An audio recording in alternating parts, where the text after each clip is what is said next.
우리의 삶에, 우리의 마음에 원수가 뿌려놓은 가라지, 그것을 분별하며 오직 주께 돌아와 주님께 묶임 바 된 우리 모두가 되기를 우리 주 예수님의 이름으로 축복합니다. 그때에 복음을 전하는 자들의 아름다운 발걸음이 우리 신앙 여정의 걸음걸음이 될 줄로 믿습니다. 믿으시면 아멘 하십니다. 예수님께서 어느 날 천국에 대하여 이런 비유를 말씀하신 적이 있습니다. 천국은 마치 좋은 씨를 자기 밭에 뿌린 사람과 같다 하신 적이 있습니다.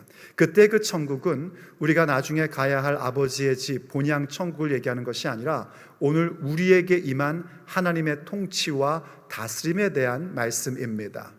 그 말씀을 하시면서 그 말씀을 하실 때에 그 모든 내용 가운데에 참 이상한 일들이 발견되기 시작을 합니다.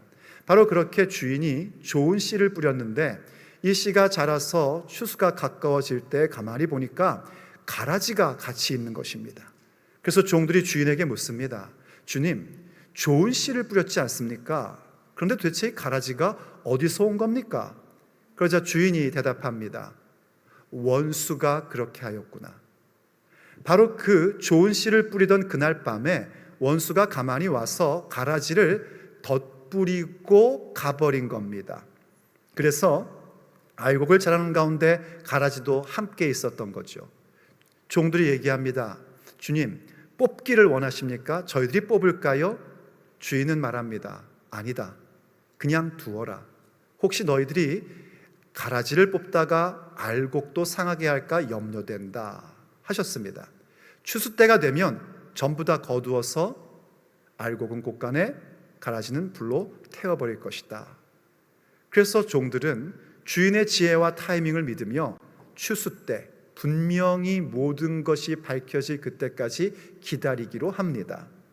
자, 이 말씀에는 참 많은 교훈의 메시지가 있습니다. 하지만 우린 종종 이 말씀을 보며 오해할 때가 있습니다. 그것은 마치 그 가라지의 요소들에 대해서 우리가 무시하고 그냥 괜찮은 척 해야 한다라는 오해입니다. 하지만 주님께서는 그렇게 말씀하지 않으셨습니다. 물론 가라지의 요소가 교회 가운데 보이면 이 성령의 사람들은 속에서 의로운 분노가 나오기 마련입니다.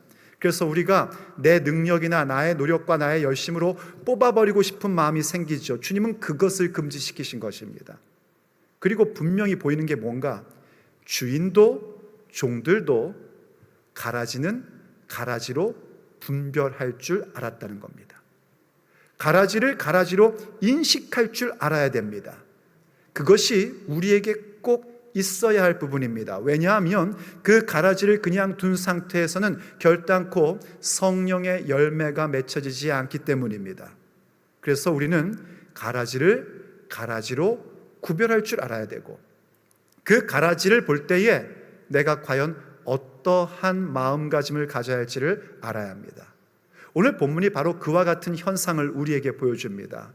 흩어진 자 가운데 빌립이 사마리아에 가서 복음을 전하였고 사람들은 복음을 듣고 믿어 세례를 받는 자가 되었습니다. 그리고 예루살렘에서 사도 두 사람을 보내어 그들이 안수함에 사마리아에 있는 교회가 성령을 받게 되었습니다. 성령 받는 역사가 일어난 것입니다. 그들은 그야말로 하나님의 말씀을, 대언의 말씀을 받았으며 가장 최고의 것을 구했고 하나님이 세운 그 권위의 질서 아래에서 겸손히 자신을 낮추는 사람들이었습니다. 하나님께서 그러한 자들에게 약속하신 성령을 부어주셨고 그들은 성령 받는 자가 되었습니다. 그 성 전체에 기쁨이 넘쳤고요. 이것은 우리 모두가 사모하며 바라며 우리가 경험하고 사는 바입니다. 그런데 그때에 가라지와 같은 현상이 나타납니다. 그 성령 받는 것을 보고 사도들이 안수할 때에 성령 받는 것을 보고 마술사였던 시몬이 와서 얘기를 합니다. 나에게도 그 권능을 주어서 내가 안수하는 사람은 누구든지 성령을 받게 해주십시오 라고 요청을 합니다. 그리고 돈을 들여 그것을 요구합니다.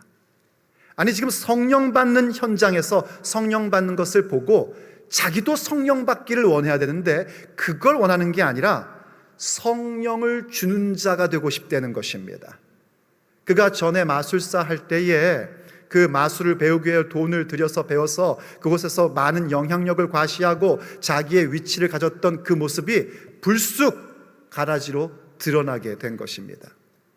사실 이 시몬은요, 전에 빌립이 복음을 전할 때에 빌립이 행하는 모든 능력과 그런 기적들을 보면서 너무나 놀라워하며 빌립을 따랐었습니다. 그런데 사도들이 와서 안수하여 성령 받는 것을 보니 빌립이 하고 있는 이 모든 것의 근거가 무엇인지를 알게 되었고, 그걸 보는 순간 자신 속에 있던 가라지가 전부 다 밝히 드러나게 된 것입니다. 여러분 아십니까? 성령 역사하면 가라지는 드러나게 되어 있습니다.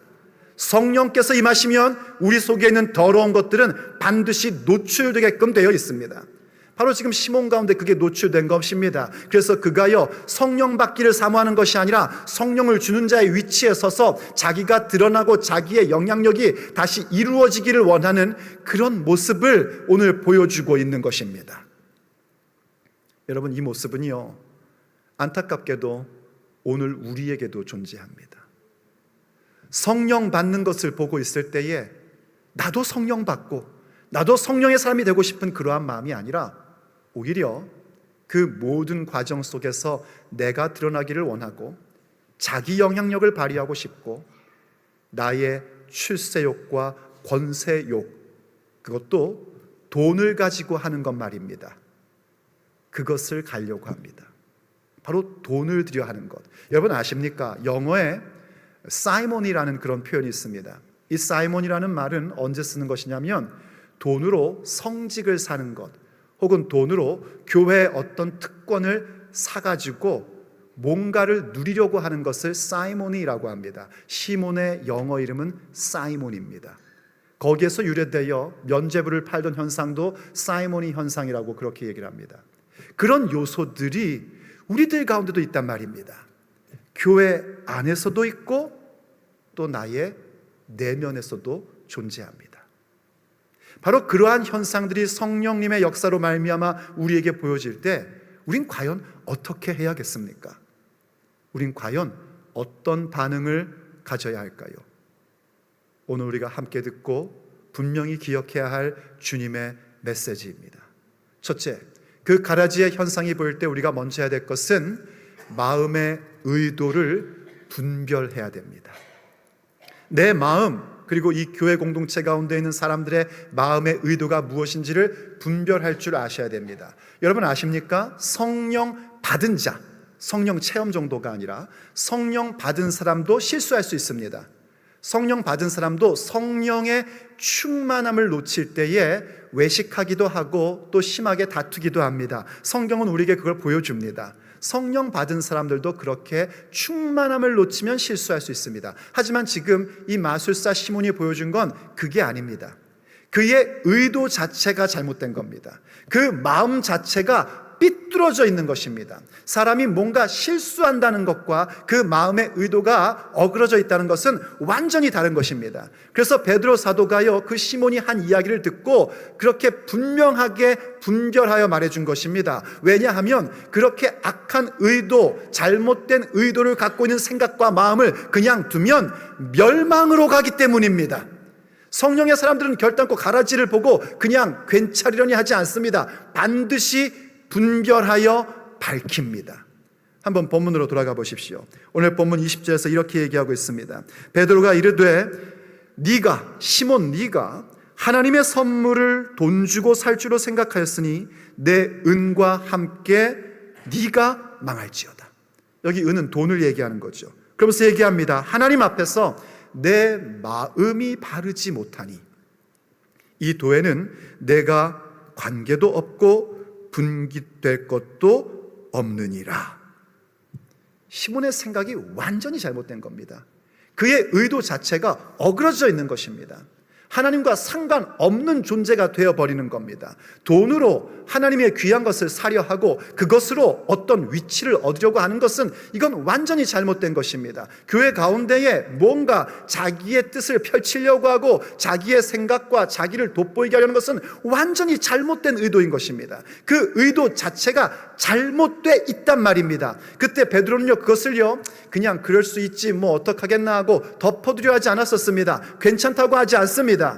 분명히 그 잘못된 것을 분별해 냅니다. 그리고 말합니다.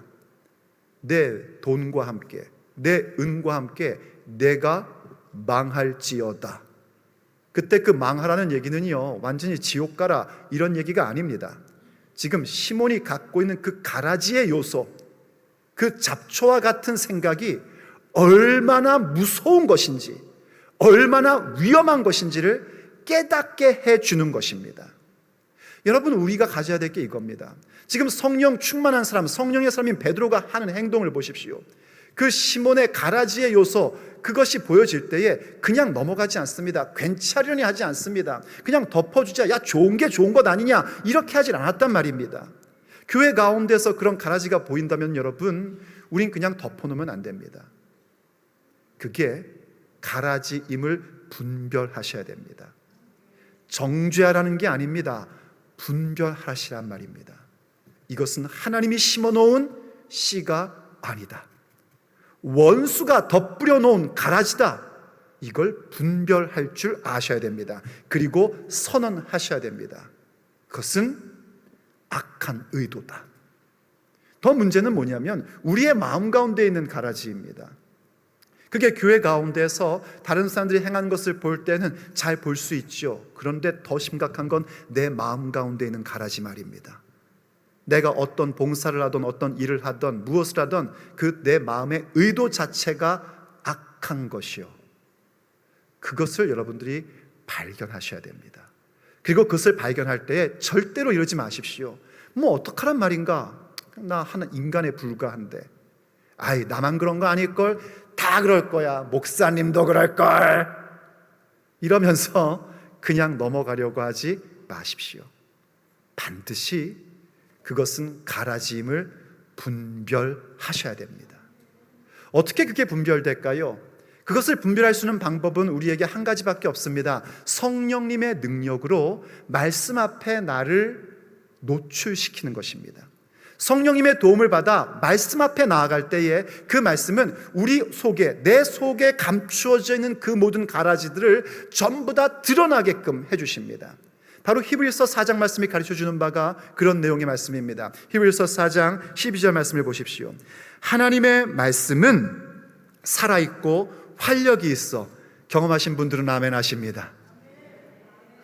이래서 3부가 늘 힘이 드는군요. 여러분 전부 다 체험하시기를 예수님의 이름으로 축복합니다. 하나님의 말씀은 살아있고 운동력이 있습니다. 활력이 있습니다. 강력합니다. 그래서 어떻게 되는가? 좌우에 날선 어떤 검보다도 예리하여 혼과 영과 및 관절과 골수를 찔러 쪼개기까지 하며 또 마음의 생각과 뜻을 판단하나니 지으신 것이 하나도 그 앞에 나타나지 않음이 없고 우리의 결산을 받으실 이의 눈앞에 만물이 벌거벗은 것 같이 드러나느니라. 하나님의 말씀은 성령의 검입니다. 성령의 검, 곧 하나님의 말씀입니다. 말씀은 좌우의 어떤 날선 검보다도 더 예리해서 우리의 마음과 생각을, 우리의 마음의 생각과 뜻을 감찰합니다. 우리의 혼과 영을 전부 다 분별해주고 우리의 관절과 골수도 찔러 쪼개기까지 합니다. 여러분 지금 말하고 있는 영과 혼, 관절과 골수, 우리의 마음의 생각과 뜻, 여기에 공통점이 무엇인 줄 아십니까? 우리의 눈에 보이지 않는다는 겁니다. 겉으로 보이지 않는다는 거예요. 관절과 골수를 보지 않기를 원합니다. 내 관절, 내 골수를 본다는 건 지금 심각한 상태인 겁니다. 우리의 눈에 보이지 않는 것들입니다. 전부 다 감추어져 있는 것들이에요.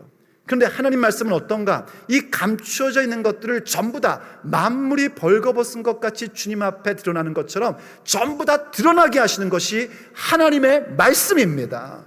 우리가 겉으로 볼 때는 굉장히 친실한 크리스찬 같죠. 겉으로 볼 때는 전부 다 신사숙녀 같죠. 하지만 하나님 말씀 앞에 성령님의 도움으로 서는 순간 우리 가운데에 악한 의도, 나쁜 생각들이 분별되기 시작하는 것입니다. 그것을 여러분들이 부인해서는 안 됩니다. 분별되어지는 것들을 이건 악한 것이다, 이건 하나님이 받지 않는 생각이시다는 것을 분별해 내셔야 합니다. 거기서부터 시작입니다. 그럴 때 그렇게 분별한 자들은 이제 어디로 가게 되냐면, 두 번째, 돌이켜 주님께 붙잡힌 바가 되셔야 됩니다. 그 말씀의 능력이 나의 그 감추어져 있던 악한 의도, 잘못된 생각, 나의 마음의 의도들을 완전히 밝혀낼 때에 사실은 그것을 우리가 스스로 해결할 방법은 없습니다. 그때 우리가 해야 될 일이 무엇인가? 주님 앞에 돌이켜 주님께 붙잡힌 바 되기를 간절히 원해야 됩니다. 오늘 베드로 사도가요, 이 시몬의 그 악한 의도를 드러나게 하고 밝혔던 이유는 그를 저주하게 하기 위함이 아니었습니다.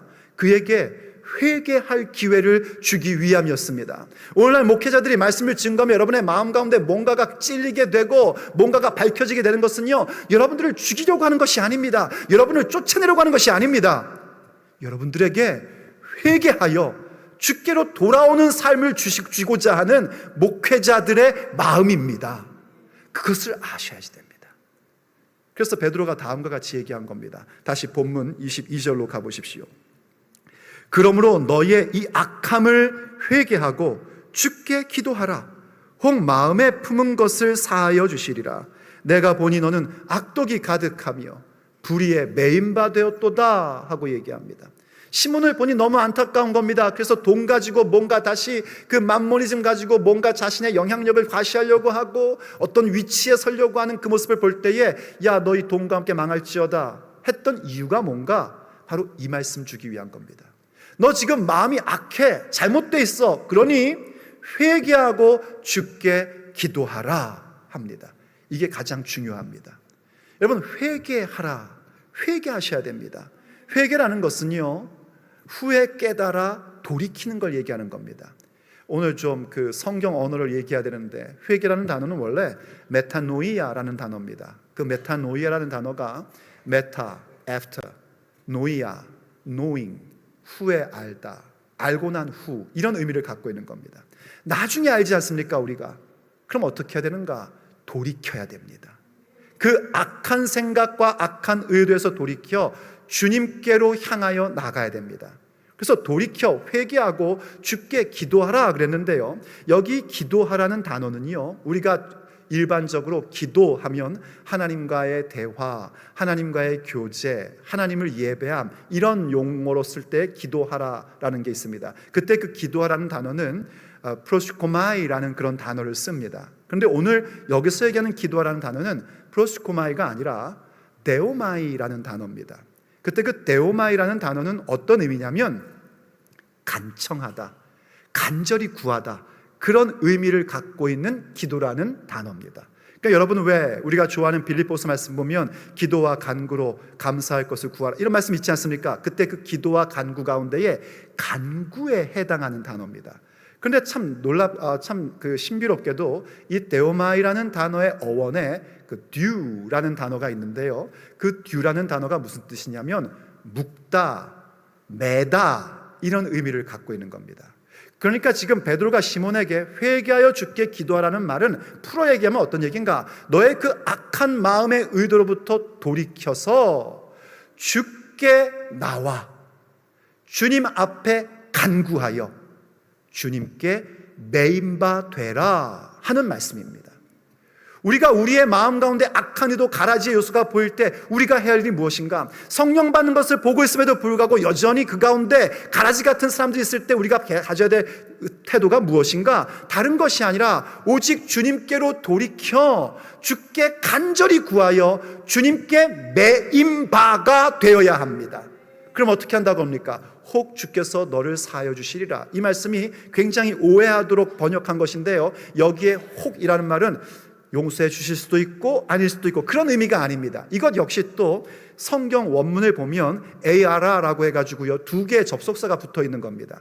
그래서 영어 성경은 주로 이 부분을 어떻게 번역했냐면 if possible 그랬는데 그 번역도 별로 마음에 안 듭니다. 원래 이 두 접속사는 어떤 의미냐면, 하나는 A라는 건 if 맞습니다. 근데 뒤에 are라는 건 어떤 거냐면요, 더 정확히 영어로 번역하면 indeed입니다. indeed는 무슨 뜻인 거 아니? definitely, of course, 분명히, 확실히, 이런 의미입니다. 그러니까 이 얘기예요. 너가 그 악한 의도, 이 성령 강림으로 인해서 너에게 밝혀지고 있는 그 가라지, 거기에서부터 돌이켜 주님께 강청하여 주께 매이게 된다면 반드시 기필코 주님께서 너의 죄를 사하여 주시리라. 이해되시면 아멘 하십니다. 지금 이 시몬의 마음은 어떤가? 베드로가 얘기하지 않습니까? 너는, 네 속에는 악독이 가득하고 너는 불의에 메인바 되었구나. 성령에 가득하고 주님께 메인바 되어야 할 교회인데 어느새 악독이 가득해져 있고 불의에 메인바 되어 있단 말입니다. 죄에 매여 있는 것입니다. 그 상태로는 어떤 하나님의 역사도 기대할 수가 없습니다. 그러니 주께 돌이켜 주님께 강청하여 주께 메인바 되어야 됩니다. 죄악에 매여서는 안 됩니다. 여러분, 죄악에 매인다는 것은요, 내가 어떤 죄를 한번 저질렀다 이런 차원의 것이 아닙니다. 나의 영혼 자체가 죄의 사슬에 묶임 바 되어버리는 것입니다.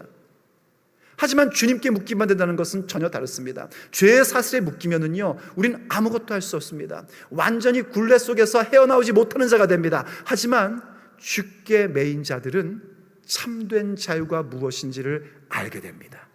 그걸 누리게 됩니다. 그러니 주님의 말씀 앞에 성령이 강림하는 것, 성령 받는 것을 보고 내게 발견되는 가라지의 요소들을 볼 때에 괜찮다고 하지 마십시오. 그냥 우리끼리 그냥 괜찮은 게 괜찮은 거지 서로 좋다고 생각하지 마십시오. 멸망으로 가는 길입니다. 반드시 주님께로 방향을 틀어야 됩니다. 돌이켜 주께 간절히 구해서 주님께 묶임 바 된 인생, 예수님께 붙잡힌 바 되셔야 됩니다. 여기에 사활을 거셔야지 됩니다. 그런데 안타깝게도 시몬의 반응은 전혀 그렇지 못했었습니다. 시몬이 이렇게 반응을 보입니다. 24절을 보십시오. 시몬이 대답하여 이르되 나를 위하여 주께 기도하여 말한 것이 하나도 내게 임하지 않게 하소서 합니다. 여러분, 얼른 보니까 시몬이 회개한 것 같죠? 시몬이 다시 마음 돌이킨 것 같죠? 아니요, 전혀 그렇지 않습니다. 지금 베드로는 분명히 얘기한 것이 회개하여 주께 기도하라 했습니다. 그런데 시몬은 회개하는 장면이 전혀 없습니다. 자기가 주님 앞에 간청하는 게 없습니다. 지금 부탁한 게 뭐냐면 당신이 말한 것, 지금 베드로의 능력을 봤기 때문에요, 베드로의 말이 이루어질 거라는 그런 두려움이 있거든요. 그래서 당신이 말한 것이 내게 하나도 이루어지지 않도록 나를 위하여 기도해 주십시오 라고 말한 것뿐입니다. 여러분 아십니까? 기도를 부탁한다는 것과 내가 돌이켜 주님 앞에 회개하며 주님께 묶임 바 된다는 것은 전혀 다른 얘기입니다. 물론 누군가에게 기도 부탁할 수 있습니다. 내가 정말 주님 앞에 회개하고 주께 묶임 받으려고 하는데 이것이 나의 혼자의 힘으로 안 돼서 목사님 좀 기도해 주세요, 혹은 순장님 기도해 주세요, 성도님 기도해 주세요. 괜찮습니다. 그건 믿음입니다. 그런데 어떤 분들은 자기는 회개하지 않고 자기는 기도 안 하고 그냥 기도만 해달라고 그럽니다. 시몬의 경우는 무서워서 기도해달라고 그런 것이고요. 또 오늘날의 많은 사람들은 기도해주면 좋은 거니까. 제가 예전에 캐네디언들한테 이렇게 전도할 때요, 전도하다가 전혀 복음을 안 받아들여요. 그래서 제가 얘기했습니다. Can I pray for you? 그럼 뭐라는 줄 아십니까? Of course. Prayer is good. 예수님 영접 안 했는데 그냥 기도해 달랍니다. 기도해 주는 건 좋은 거니까. 그런 거 말입니다. 그건 신앙이 아닙니다. 우리가 성령께서 임하시고 그 말씀 앞에 내 안에 가라지가 발견되고 있다면 우린 정말 돌이켜 내가 주님께 강청해야 됩니다. 내가 주님께 간절히 구하여 매인 바 되기를, 붙잡힌 바 되기를 주 앞에 구할 줄 알아야 됩니다. 어떻게 기도해야 될 것인가? 시편 52편 10절 말씀을 한번 같이 읽어보겠습니다. 같이 읽겠습니다. 시작. 하나님이여 내 속에 정한 마음을 창조하시고 내 안에 정직한 영을 새롭게 하소서. 아멘. 여러분 이렇게 기도하셔야 됩니다. 다윗이 기도한 장면의 하나입니다. 다윗이요, 끔찍한 죄를 저지르지 않았었습니까? 그런데 그 죄가 드러나기 전에는요, 그냥 아무 일도 없는 듯이 살았었습니다. 하지만 선지자의 말씀으로 말미암아 성령님의 조명하심으로 그 죄가 완전히 노출돼 버렸습니다. 그때 다윗은요, 그걸 감추려 하지 않았었습니다. 그냥 아닌 척하지 않았었습니다. 오히려 그는요, 주님 앞에 나와 정말 하나님 앞에 간절히 기도하며 회개하며 나왔던 겁니다. 그 대목 가운데 하나인데 그가 뭐라고 기도합니까? 주님, 내 안에 정한 마음을 창조하여 주십시오 라고 기도합니다. 이 얘기는 무슨 얘기냐면 자기 속에 깨끗한 마음 없습니다. 내 안에는 깨끗한 마음이 없어요, 이 얘기예요. 창조라는 것은 무에서 유를 내는 게 창조입니다. 내 마음 가운데 전혀 깨끗한 마음이 없으니 이 정한 마음을 내게서 창조해 주십시오. 그리고 나서 정직한 영을 또 새롭게 달랩니다. 하나님께서 내 속에 정한 마음을 창조해 주시면 그 순간부터 정직한 영이 되는데, 그 정직한 영조차 어떻게 해야 되는가? 주님께서 나에게 날마다 새롭게 해 주셔야 합니다. 이 기도를 드리는 겁니다. 여러분, 이렇게 기도하셔야 됩니다. 주님, 본이요, 내 속에는 정한 게 없어요. 내겐 깨끗한 게 없어요. 그러니 내 안에 정한 마음을 창조하여 주시옵소서. 그리고 그 정한 마음으로 내가 정직한 영혼이 되었을 때요, 이것도 하나님의 도움 없이는 안 됩니다. 날마다 매 순간순간마다 내게 정직한 영을 새롭게 하여 주시옵소서. 이 기도 드릴 줄 아셔야 됩니다. 그 뒤에 보면 뭐라는 줄 아십니까? 주님, 나를 주의 앞에서 쫓아내지 마시고요, 내게서 성령을 거두지 마옵소서. 그는 가장 귀한 게 뭔지 알았던 사람입니다. 여러분, 내 안에 있는 가라지가 발견되면요, 우리도 그 기도 해야지 됩니다. 주님 앞에 정말 간절히 구하셔야지 됩니다. 그냥 괜찮겠니 하면 안 됩니다. 교회 공동체 가운데 그것이 보일 때에 그것을 반면교사 삼아 우린 교회를 위해서 그렇게 기도해야지 되고, 내 안에 가라지가 발견될 때에도 반드시 주님 앞에 돌아와 주님, 간절히 구하옵나니 나를 붙잡아 주십시오. 나를 주의 영으로 완전히 묶어주십시오. 주님께 붙잡힌 바 되길 원합니다. 내 안에 정한 마음을 창조해 주십시오. 나의 영을, 정직한 영을 날마다 새롭게 해주십시오. 그래야 제가 삽니다. 그래야 제가 성령의 열매를 향하여 나아갈 수 있습니다. 여러분, 그렇게 기도하기를 원합니다. 그럴 때 우리의 삶에는 놀라운 일들이 일어나게 됩니다. 하나님께서 우리의 인생으로 하여금 하나님이 이루시는 주님의 뜻을 온전히 성취게끔 만들어 주시는 겁니다. 여러분 보십시오. 지금 이 마술사 시몬은요, 회개하는 모습이 없었습니다. 성경은 그 마술사 시몬이 회개했는지 안 했는지 우리에게 가르쳐 주지 않습니다. 그냥 그가 그렇게 악한 의도를 가지고 가라지의 모습으로 있었던 것만을 우리에게 보여줍니다. 하지만 성경은 거기서 이야기를 멈추지 않습니다. 도리어 그 가라지의 요소들이 있음에도 불구하고 사도들이 하나님의 뜻을 따라 걸어가고 있는 모습을 우리에게 보여줍니다. 그것은 바로 세 번째, 다니며 복음을 전파하는 것입니다. 여러분, 다니며 복음을 전파하십시오. 내 안에 가라지가 발견되었다 할지라도요, 그것을 주님 앞에 간절히 구하며 주님께 묶임 바 되는 인생을 가지시고, 그럴 때에 주께서 보내시는 자리마다, 가는 곳마다 예수 그리스도의 복음을 전파하는 자 되시기를 간절히 원합니다. 베드로 사도와 요한 사도는요, 그렇게 복음을 전파했습니다. 그래서 오늘 본문이 그 시몬의 가라지의 얘기로 끝나는 것이 아니라 25절에서 우리에게 이런 말씀을 가르쳐주고 있는 겁니다. 두 사도가 주의 말씀을 증언하여 말한 후 예루살렘으로 돌아갈새 사마리아인의 여러 마을에서 복음을 전하니라 하고 가르쳐줍니다. 지금 사도들이 이 시몬의 가라지 요소를 보면서요, 그 사마리아를 포기하지 않았습니다. 말씀드렸듯이 유대인들은 사마리아 사람들을 매우 혐오했었습니다. 그러니 야, 성령, 이 사람들도 성령 받네, 말씀을 받네 했다가 이 시몬이 하는 거 보고 아이고 그럼 그렇지, 사마리아가 사마리아지, 소망이 없다 여기는, 이렇게 하지 않았단 말입니다. 그들은 분명히 가라지의 요소가 사마리아 교회 가운데 보였음에도 불구하고 그 교회에서 계속하여 주님의 말씀을 가르쳐 줍니다. 말씀을 증언합니다. 그리고 거기서 멈추지 않고 예루살렘으로 돌아오면서 어떻게 하는가? 사마리아의 마을마다 방문하며 복음을 전합니다. 그들은 깨닫게 됐던 겁니다.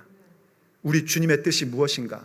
주님의 복음이 그저 예루살렘과 유대인들만을 위한 것이 아니라 사마리아 사람들 가운데도 임하는 것이고, 사마리아 가운데도 예수님의 몸된 교회가 세워지는 것이니 하나님의 뜻, 주님의 뜻임을 깨달았던 것입니다. 알고만 있는 것이 아니라 깨닫게 된 것입니다. 그래서 그들은 가라지를 보며 낙심하지 않았습니다. 가라지를 보며 포기하지 않았습니다. 오히려 그럼에도 불구하고 성령님께 매인 자들로서, 성령의 사람들로서 예수님의 복음을 증언하였습니다. 우리도 그와 같이 되어야 됩니다. 우리가 교회 가운데서 가라지 예수를 볼 때에 낙심하시면 안 됩니다. 목사가 왜 저래, 장로가 왜 저래, 권사가 왜 저래. 여러분, 가라짐을 분별하신 것으로 멈추십시오. 그리고 오히려 주님 앞에 돌아와 주께 간절히 구하여 묶인 바 되십시오. 예수님께 붙잡힌 바 되십시오. 그리고 무엇을 할 것인가? 주님께서 보내신 곳을 다니며 복음을 전하는 자가 되십시오. 왜냐하면 우리는 성령의 사람들이기 때문입니다. 여러분, 기억하시지 않습니까? 사도행전 1장 8절 말씀에서 주께서 우리에게 말씀하셨습니다. 오직 성령이 너희에게 임하시면 너희가 권능을 받고 예루살렘과 온 유다와 사마리아와 땅끝까지 이르러 내 증인이 되리라. 우린 주님의 증인입니다. 그러니 복음을 말하는 자가 되십시오. 요즘 목사님들 보면 그런 얘기 합니다. 복음을 말로 전하는 것이 아니라 우리의 삶으로, 행동으로 전해야 된다. 참 좋은 말이고 맞는 말이죠. 하지만 행동만으로 복음은 증거되지 않습니다. 사람들이 예수님을 믿을 수 있는 것은요, 주의 말씀을 들음으로 말미암은 것입니다. 우리가 말하지 않으면 그들은 들을 수 없습니다. 듣지 않으면 믿을 수 없습니다. 믿음은 들음에서 나고 들음은 그리스도의 말씀으로 말미암는 것입니다. 부족해도 주의 복음을 말하셔야 됩니다. 누군가 여러분에게 그렇게 얘기하죠. 너나 잘 믿으세요. 그러죠. 그럼 이렇게 하시면 됩니다. 그래, 나도 한다. 나도 부족해. 나 못난 것 알아. 하지만 내가 전하는 말씀은 진리야. 예수님은 복음이야. 예수님은 내 인생의 구원자야. 나는 못났지만 내가 전하는 말씀은 너는 믿어야 돼. 이렇게 말할 수 있기를 예수님의 이름으로 축복합니다. 그것이 복음 전하는 자들입니다. 가라지 요소가 보입니까? 놀라지 마십시오. 우리 가운데는 선한 것이 없습니다. 오히려 성령의 충만함 가운데, 말씀 가운데에 그 모든 마음의 의도를 분별하며 주께 돌아와 주님께 간절히 구하여 예수님께 붙잡힌 바 되십시오. 그럴 때 우리는 주께서 보내신 우리의 삶의 자리 가운데에서 복음을 증언하는 자로 세워지게 될 것입니다. 그럼 여러분은 알 겁니다. 복음을 전하는 자들의 아름다운 발걸음이 바로 우리가 가고 있는 신앙의 여정의 걸음임을 아시게 될 겁니다.